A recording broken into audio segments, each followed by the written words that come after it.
தியானித்த வண்ணமாக நீங்களே தேவனுடைய ஆலயம் என்று சொல்லி நாம் பார்த்தோம்.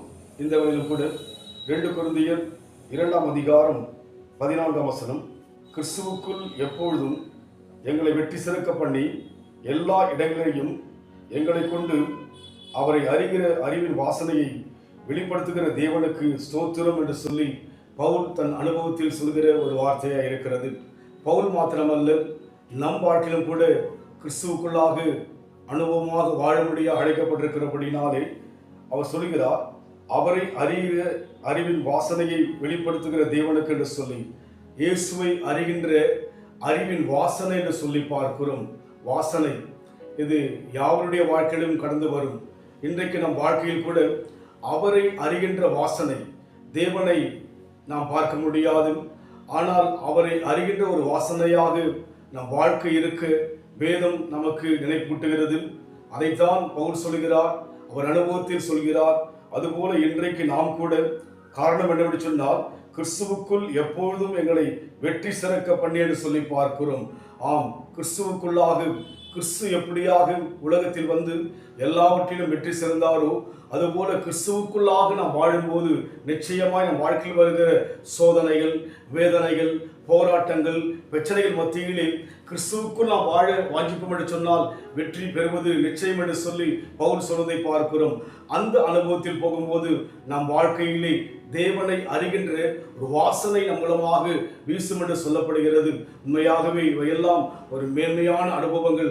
இந்த அனுபவத்தில் போகதான் தேவன் நம்மை அழைத்திருக்கிறார். அந்த பாதையில் செல்ல நாம் ஒப்பு கொடுப்போம். தேவன் நிச்சயமாகவே நம்மை கொண்டு அவருடைய எண்ணங்களை, நம்மை கொண்டு அவருடைய விருப்பங்களை செய்ய நாம் நம்மை ஒப்பு கொடுப்போம். தேவனுடைய வாசனையை வெளிப்படுத்துகிற ஒரு வாழ்க்கை வாழ நம்மை தாழ்த்து கொடுப்போம். மனிதர்கள் ஜனங்களை மன்னவன் தருவாரே, மனிதரை ஜனங்களை மன்னவன் தருவாரே, நம் ஜீவனை ஈட கொடுப்போம், ஜீவன் தந்தவர் கேட்கிறாரே, நம் ஜீவனை ஈட கொடுப்போம், ஜீவன் தந்தவர் கேட்கிறாரே.